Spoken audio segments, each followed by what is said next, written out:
Now, when I got to college, I ended up in a lot of classes that forced me to read a lot of nonfiction, a lot of very strict things. And I decided I wanted to take a bit of a different path just by coincidence, and I took a class on great American poets, something that I thought I would have absolutely no interest in, but I didn't get into the class I wanted to get into, and that was the one that was open. And so I went into that class with very low expectations, hoping just to grind it out, get my grade and move on. But I was exposed to a great professor, and she made poetry relevant to me. Now, did this make me a better lawyer? Probably not. But it did take off my blinders. It opened my mind to other things. I didn't do it to impress anybody. I did it, as I said, quite by accident. And I don't think I've even shared that story before today. Because in the end, there's no one to impress who matters. The lion's share of the emotions that you have in your life are going to be how you feel about yourself. You live inside your own mind, and so fill it with some things that make you appreciate all there is beside that you may already know. Consider what's familiar and then furnish your mind with the unfamiliar. The scientist needs a place in their mind for art. The number cruncher ought to make room for literature. And the master of reason needs to understand the indefinable pull of emotion. If you can equip your mind to accommodate the unfamiliar, then you have acquitted yourself to open to the new and unfamiliar possibilities that your life may bring. And you should want that, because life is too short for the color and the timbre and the tone of your days to be determined by nothing more than the view from your own two eyes. If you are incapable of seeing the diversity of perspective and opinion and opportunity beyond your own short experience, you will miss so very much. And the greater tragedy is that you won't even know that you've missed anything at all.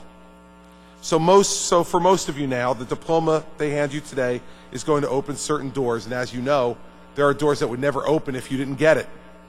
But there are other doors, and behind them will be things that can change your heart and your soul and your life. You will recognize them only if you move beyond habit to a true appreciation of all the world might have for you.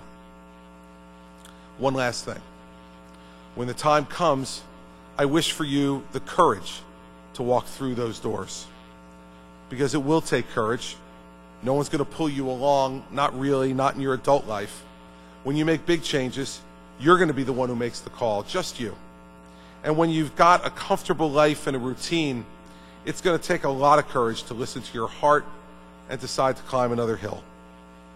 I see the twists and turns in my own life, and I know that that's true with the benefit of perspective. I hope you choose whatever you choose, because through the years, you stay free enough to let something capture your heart, and not because your whole life was set up by a choice you made sitting in a classroom when you were 18 or 19 or 20 years old. Here in New Jersey, so many people have gone down some different road, not to impress anybody, but just because it let them be creative. It called on imagination, or it just looked like fun. Einstein came to New Jersey in 1933. Buzz Aldrin went from Montclair to the moon.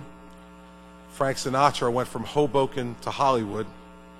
Harriet Tubman brought slaves to Cape May. Les Paul, who invented the electric guitar and passed away just last year, did that from Mahwah, New Jersey for 60 years. Danny DeVito, Frankie Valli, Carl Lewis, Count Basie, Alice Paul, Toni Morrison, I can't help myself, Bruce Springsteen. These aren't folks who followed the well-defined path. They made their own way, and they were free, truly intellectually free, and it all started for them right here in New Jersey, where it starts for you. Through action and through faith, they were aware enough to see possibilities beyond what was just in front of them, and they did good things and great things, and some of them changed the world. I'm all for changing the world, but you don't have to do that. All you have to do is stand ready to change yourself. If you're aware and if you're lucky, you will always be pulled between two choices.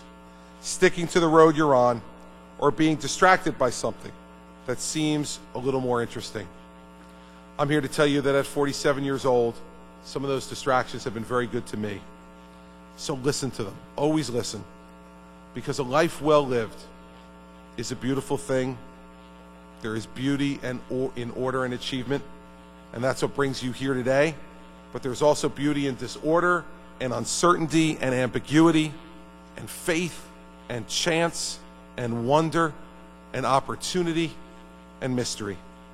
There is even beauty in failing greatly, if it's in the pursuit of something that you feel called to try. Those who recognize that other beauty, those who open themselves to whatever is new and creative and unfamiliar, those are the women and men who know what it is to be free, because they see beyond the well-defined path of their own days and nights. They are the ones who have sought to find the true width and breadth of what is possible in life. What I want most today is something good for each and every one of you in your life. I wish for each of you awareness, open eyes, and a wide road, wide with freedom. Congratulations to all of you, and thank you for having me.